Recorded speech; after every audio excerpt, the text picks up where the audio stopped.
my name is Kevin, and today I'm going to show you how I grill a tenderloin. I'm not a professional YouTuber nor a professional chef, and there's probably a million better ways to do this, but this is how I do it. And I am constantly asked by people, how do you do that? How do you do it on the grill? How do you prepare it? So today I'm going to try to put all of those questions to bed with this one video and show you how I make a tenderloin for my Christmas dinner. Things that I like to have when I start is I have a couple of cutting boards here, just cheap plastic cutting boards laid down, pushed together with paper towel on top of them. You're going to want a sharp knife. A thin one is going to be best because we're going to have to get some silver skin off of the meat, and that's going to be helpful. I have some freshly chopped garlic. That's about a clove's worth. I'm sorry, yeah, a whole head's worth of garlic. I'm going to say a couple tablespoons of freshly ground black pepper and maybe 3-4 tablespoons of kosher salt is what I'm using today. I want to have some butcher's twine for when we tie it up. And it's not necessary, but it's nice to have some latex gloves if you have them, just to keep your hands a little bit cleaner as we go through the meat. And then of course, the meat.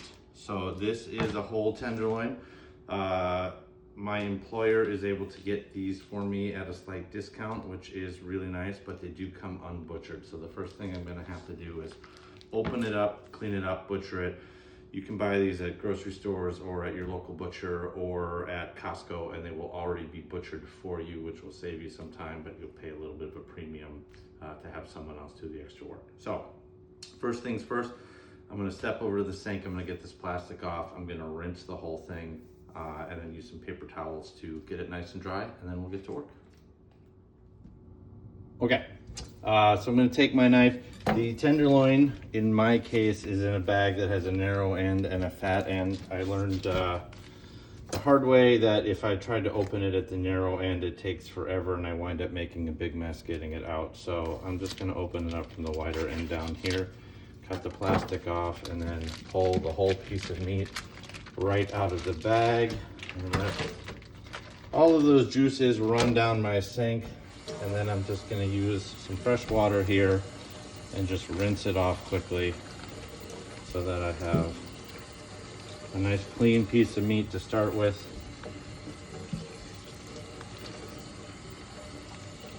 And that's about all I need to do of that. Okay. I moved that piece of meat over to my paper towel cutting board, and you can see the paper towels are already starting to soak up the liquid. And I'm just gonna give this a rough pat here.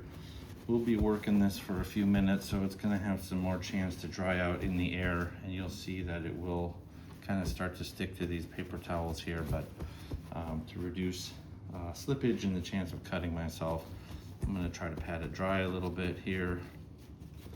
And should be good.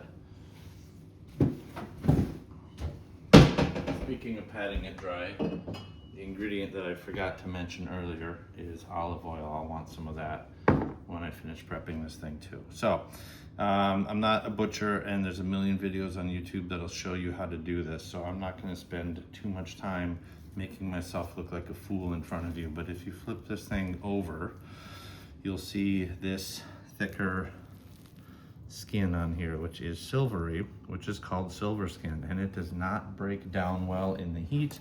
With time, it is not easy to chew through.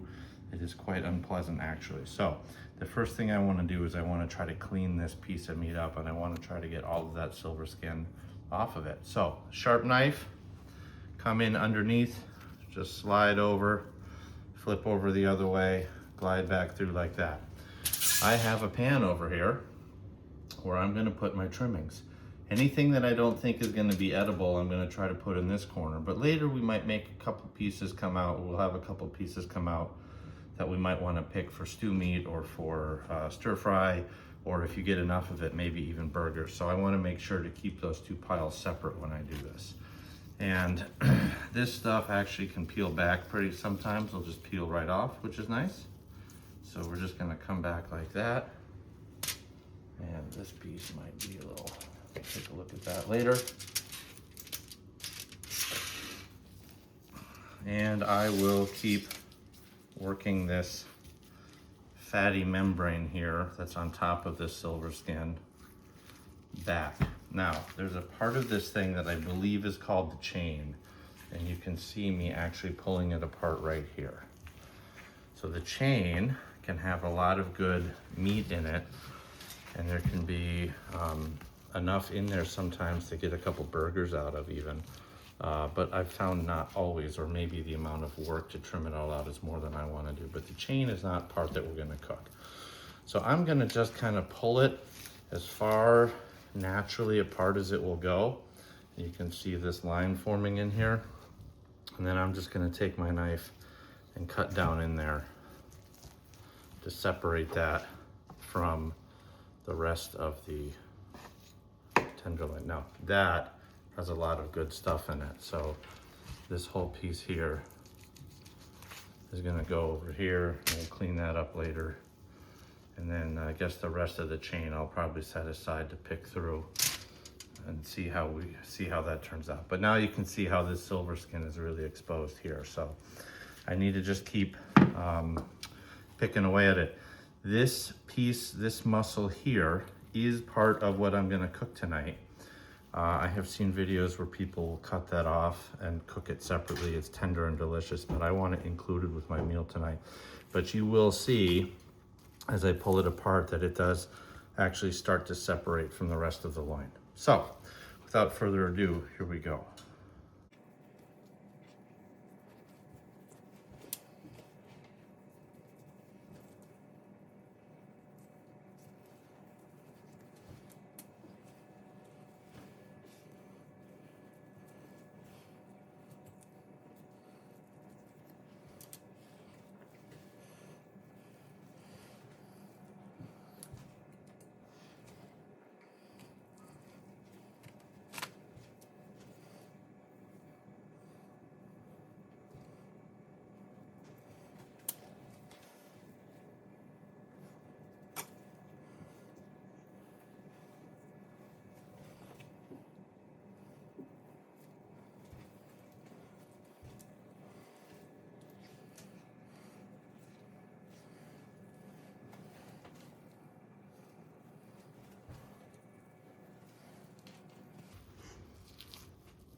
For this fattier stuff down here, you can oftentimes just pull it off.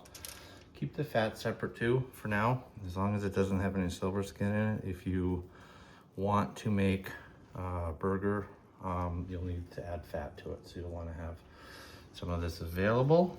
So you can make a nice 80-20 or a 90-10, depending upon your taste, for a nice grilling burger.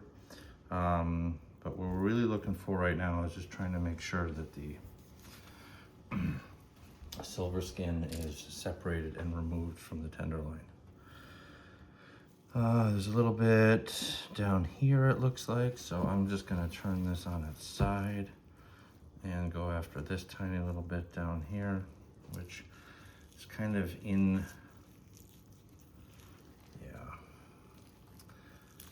I am not enough of a butcher to separate that little thing, so I'm just going to cut the whole piece out there.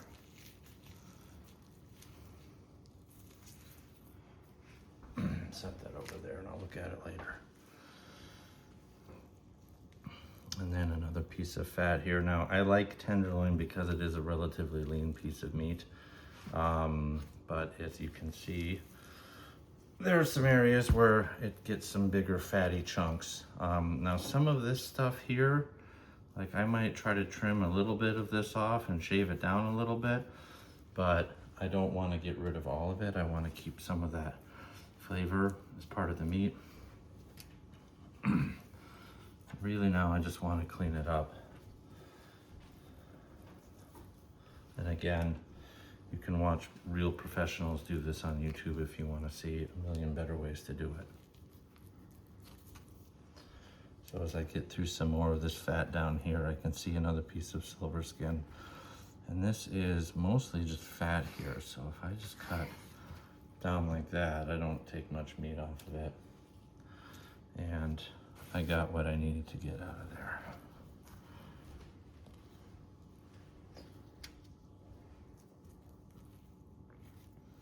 Okay, a little bit here at the end at the tail.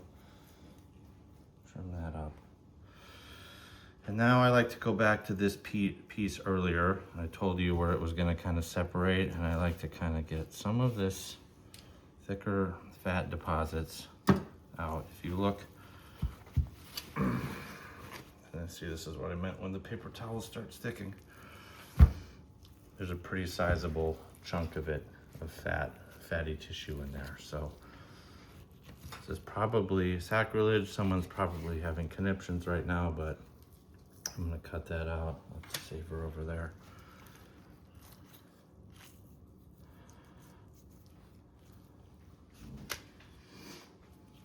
And here's some more, another little piece of silver skin here. So I'm gonna go ahead and just cut that whole section out.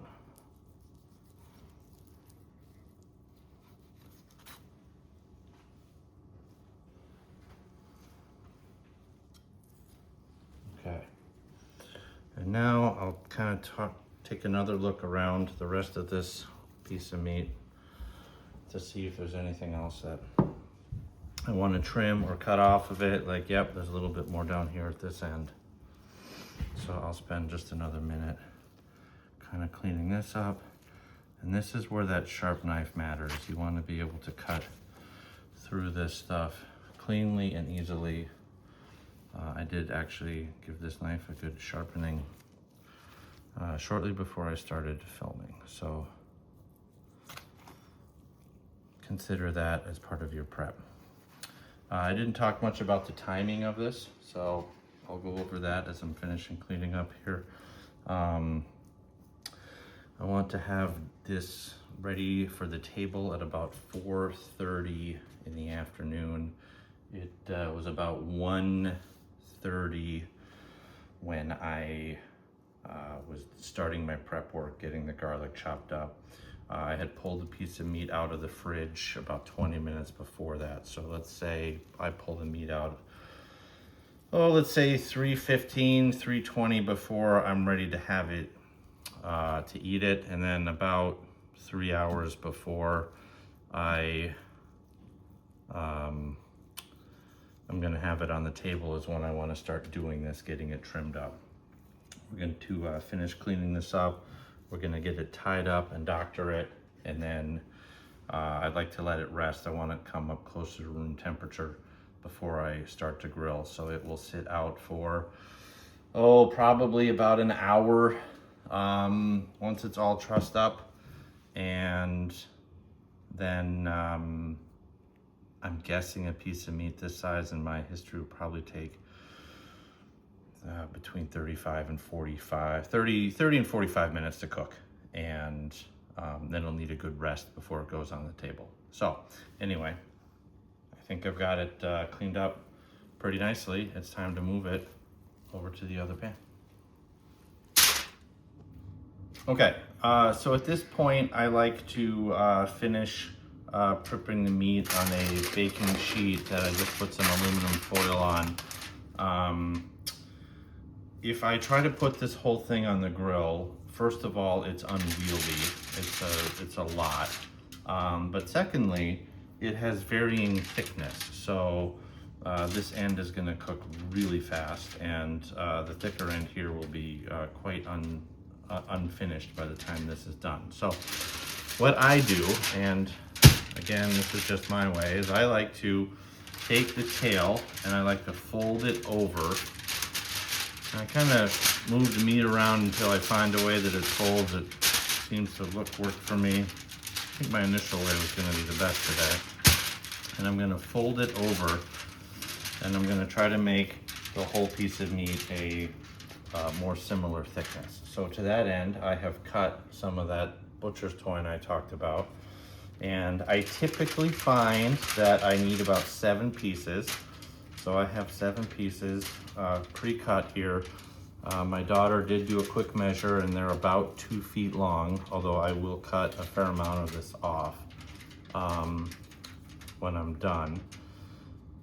So I'm just gonna start to tie this meat together to get a more equivalent thickness. Now, there will be parts that are thinner and parts that are thicker, and that's fine. My family likes our meat on the rare to medium rare side of the spectrum, but oftentimes you're making this when you have guests come over, and sometimes your guests want something that's maybe a little more medium or, heaven forbid, well. So this gives you some flexibility because this will not all cook at the same rate. So I've got 3 here that I'm putting to tie that tail over. And I will use another, probably, well, that piece is separate, so I will take this and just kind of move it under the middle, and I will make all 7 of these work. So if this piece is gonna flip, I'll tie it down.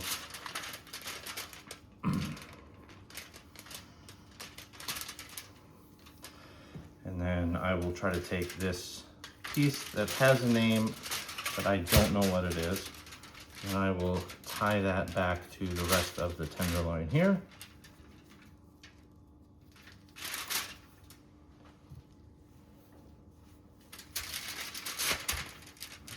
And bring this one in just a little closer maybe. Again, this is a pretty big piece of meat, and when I first started doing these, I didn't have a great way to turn these or work these on the grill, and I've come to find that 2 pairs of metal tongs is really my best way to do it. So when you see me grill later, I'll have a couple pairs of tongs that I use to move it around.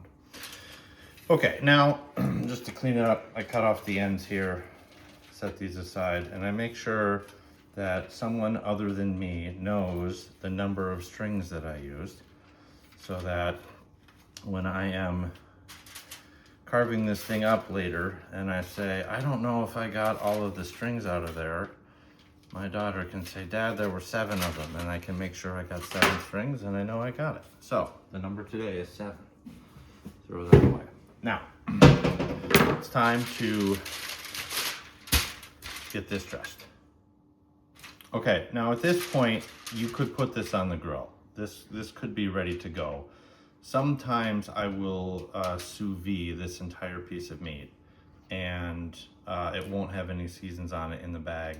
I will cut it out, throw it on the grill just to char it, and it's absolutely wonderfully amazing. But for tonight's dinner, we're gonna put a little bit of a crust on the outside of it. So I'm gonna start with a little extra virgin olive oil, and not so much for the flavor, but mostly just to give me something for my salt and pepper and garlic to stick to. So I'm just gonna do a little drizzle on here. And this is where the gloves are nice, because when this is done, your hands are quite a mess.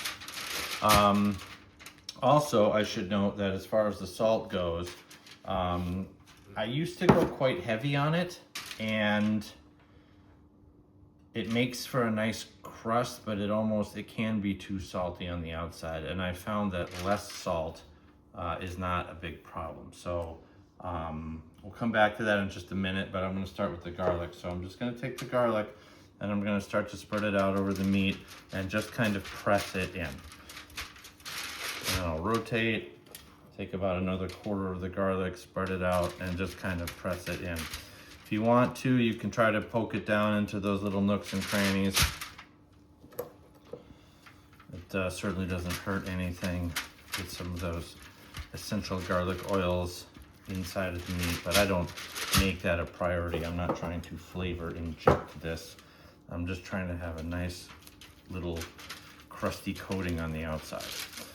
And some of the garlic will fall off. That is unavoidable. But yeah, that's what I kind of want at the end. And then as far as the salt goes, I talked about not using too much. Also, when you stick your hand in there like that, you're going to contaminate the salt. So probably don't put more salt in the bowl than you're willing to use. I don't know, or lose. I don't know that I will use all of this salt, but I'm okay if some of this doesn't make it. So yeah, that's about what I want right there. And I don't know how well that's coming through on the video. I probably spread a couple of teaspoons across that side and another couple teaspoons on this side. I'm not trying to get crazy with it, but I do want it to be well salted. It'll help dry that meat out a little bit. You get a nice crust at the end. I just want to make sure that when I'm eating it, I am tasting the meat primarily and not getting too much salt. So I probably use about half of what I put out. I would guess 2 tablespoons is probably a reasonable starting point. And then for the pepper, same deal. I'm just gonna put the pepper on and give it a pat to try to get it to stick into that olive oil on the meat and let it sit there.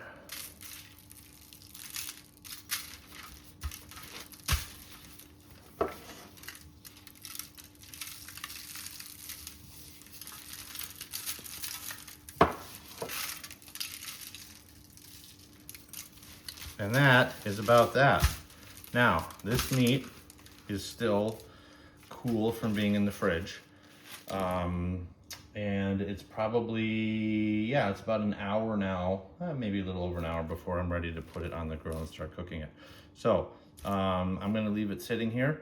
I can take this foil and kind of roll over it just to keep anything off of it. Make sure you have any pets, cats like mine, out of the way so nothing gets into it. And we'll come back in, about an hour and get the grill fired up and get that nice and hot before we come back to this. Okay, it's about an hour and 20 minutes until I want this thing to be ready to eat. So it's time to get the grill heating up. So I'm gonna pop my cover off. And I'm going to light this grill. And I'm gonna take my grill scrubber and just give it a good once over. Make sure that these grates are nice and clean. When we start to cook this, we want to sear the outside of the meat. So we're gonna be looking for this to get as hot as possible. So I wanna give this thing plenty of time to warm up and get to temperature. So I'm gonna close the lid and let it start to heat up. If you live in a southern clime, this will take less time. If you live in the Great White North, it will take longer. And I have found that wind is really your enemy here. It can really suck the temperature away from the grill and just make the whole process take longer. So allow yourself plenty of time if that happens. Welcome back to the deck. It's time to put this meat on the grill. It's about 450 degrees, verging on 500. I could leave it longer and the grill would get hotter, but I do have a dinner to prepare and I can't wait forever. So go ahead and open it up. I'm going to take the tenderloin, which we've been letting sit out at room temperature for the last hour or so, out of the foil. And I talked about how I like to use 2 tongs. You could use your hands at this point for the first one. You could use a lot of things, but we are going to be rotating a lot, so you're going to want some kind of instruments that are going to help you do that. And we're going to start by just picking the whole tenderloin up, and we're going to put it on the back part of the grill and just let it sit right there. We're going to get this grill closed so we keep the heat in. And in 2 minutes, I'm going to open it back up and we're going to rotate it a quarter turn. Okay, it's been just over 2 minutes since we put that on there, and it's time to rotate it because I'd like to work the heat into the meat evenly. So I'm just going to give it a quarter turn here. Sometimes when they're pretty long, they won't want to sit on this side, so you can kind of bow them in a C shape a little bit, and that'll help lock it down. Another 2 minutes and we'll rotate again. Okay, it's time for the next turn. We'll open it up and same routine here. We're just gonna roll it onto its side over here. You can see we're starting to get a nice little char or sear on this side. And what I'll do is when we rotate it the next time, I'll actually grab my grill brush and try to clean up some of this stuff. You don't have to, I don't always do it, but when I have the time and the patience and the foresight to think about it, I do like to do it. And then we're just going to be in this routine for a while. We're going to do, I think, 3 full cycles, 2 minutes, rotate, rotate, rotate. Shouldn't leave this open too long. I'm letting all the heat escape. And we'll come back to you when that's done. Okay, I said I was going to do 3 full turns, and I didn't quite need to do that. It's browning up nicely, so come take a look at where it's at. You can see that I'm starting to get some of these darker spots here. Some of the black bits are actually burned garlic. But it's nice and brown, pretty evenly around, and I'm very happy. That's going to be a nice little char. But on the inside, it still has quite a ways to go. So what I'm going to do is in my grill, I have 3 burners that run in this direction, and I want to cook this on indirect heat now. So I'm going to turn off the front burner, and I'm going to leave the piece of meat here in the front. I'm going to turn these 2 down to medium, high, medium, somewhere in that neck of the woods, because I want to keep the heat. I just don't want to keep grilling right into this thing. The other thing you need to do is when you spend a lot of money on a piece of meat like this, you want to make sure you know what's going on inside of it. And tricks like timing it and touching the meat and all kinds of other voodoo might work great, but nothing's going to beat a good meat thermometer. They make some wireless ones that I've used very successfully before that are wonderful. You don't even have to spend that much time out here. I like this one. It's a quick instant read thermometer, and I'm going to just start taking the temperature inside. So we're at 98 there, and now here in the thicker end we're going to be at still down in the 70s. So what's going to happen is that this end will be more cooked than this end. When you sample from this end, just make sure, because we folded it over, there is a gap in there, and the temperature in the gap is not necessarily a reflection of the temperature in the meat. So just make sure you get into the meat. I am looking for this thing to finish at about 115 degrees on the thicker end. It's going to warm up a little bit more while it rests. It'll be a beautiful rare to medium rare, and then the other end will be a little bit more cooked. And one thing you can do too is you can utilize the indirect heat to your advantage. So I might put the thicker part of the meat a little bit closer to that heat and leave the thinner part a little bit farther away from it to help even it out. Now I'm going to check on this in every 3 to 4 minutes. When you get close to the end, it goes really fast. So when you start to see 100 degrees, you need to be checking it every couple minutes, because if you miss it, it'll run away from you really quickly. Okay, we'll take another look here after a couple more minutes, and we are right here. We are getting into the mid 90s now. So not quite there, but starting to close in pretty quickly. I feel good about the way this is going. So I'm just going to continue this process until I get the meat the temperature I want it to be. I'll let you know when that is. Okay, I think we're pretty close. I will note that this cook was taking a little bit longer than usual, I think because of the temperatures and because I think I turned the back 2 burners down a little too much, a little too early. So I did bring them back up, try to keep the heat up in the grill.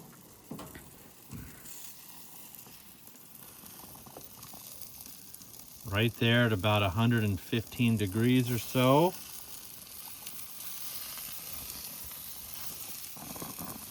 Low 120s, that'll be perfect. And down at the cooked end, yeah, we're in the mid 130s right there. So continue to warm up or cook as it rests. So we're gonna get it off the grill now and get it inside. Okay, the meat is off the grill. It is continuing to cook on the inside. The juices are being reabsorbed. We don't want to cut into it right now. We'll definitely dry the meat out if we do that. So we're going to give it a little rest time. I'm going to put a little foil hat on it, just real gently. And we'll give it about 10 or 15 minutes and we'll come back and take a look at it. Okay, the meat is done resting and we're going to take a look at what it looks like. But while it was resting, I had a chance to reflect myself on a couple things I would have done differently on this particular cook. So I would have left those back 2 burners on higher heat and kept the temperature in the grill up. This one took about 55 minutes. And it is a bigger piece of meat for a tenderloin, so that's not crazy. But in my experience, 45 minutes is towards the longer end. So I would have left the heat up so that the temperature inside of the grill was a little higher. And I might have given it another cycle of the turns before I started to turn the temperature down. Okay, let's take a look. We said there were going to be 7 strings, so we're going to find and cut 7 strings out of here.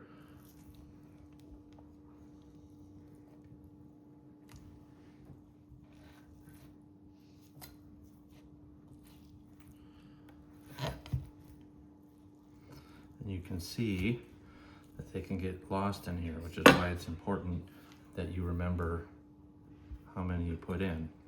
I guess it's not the end of the world if you don't, but it's nice to know that you got them all out before you serve this to a guest.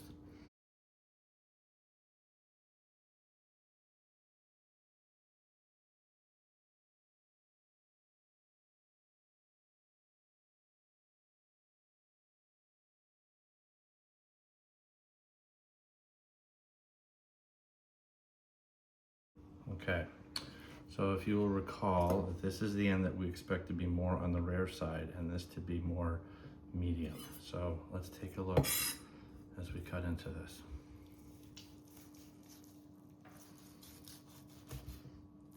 Look at that beautiful pink center right there.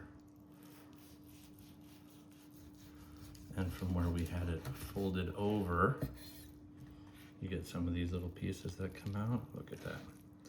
That is going to be absolutely delicious. And then as we cut down towards the middle, we should find that it's a little more or a little more cooked. And if you have guests or people that want it more cooked, you can always throw these back on the grill. You can always put a little more heat on it, but once it's cooked, you can't uncook it. So I would suggest that you err on the side of caution. Thanks for watching. I'd like to give a shout out to my cinematographer standing behind the camera over there, my daughter Kate. Kate, thanks for filming, and thanks for watching.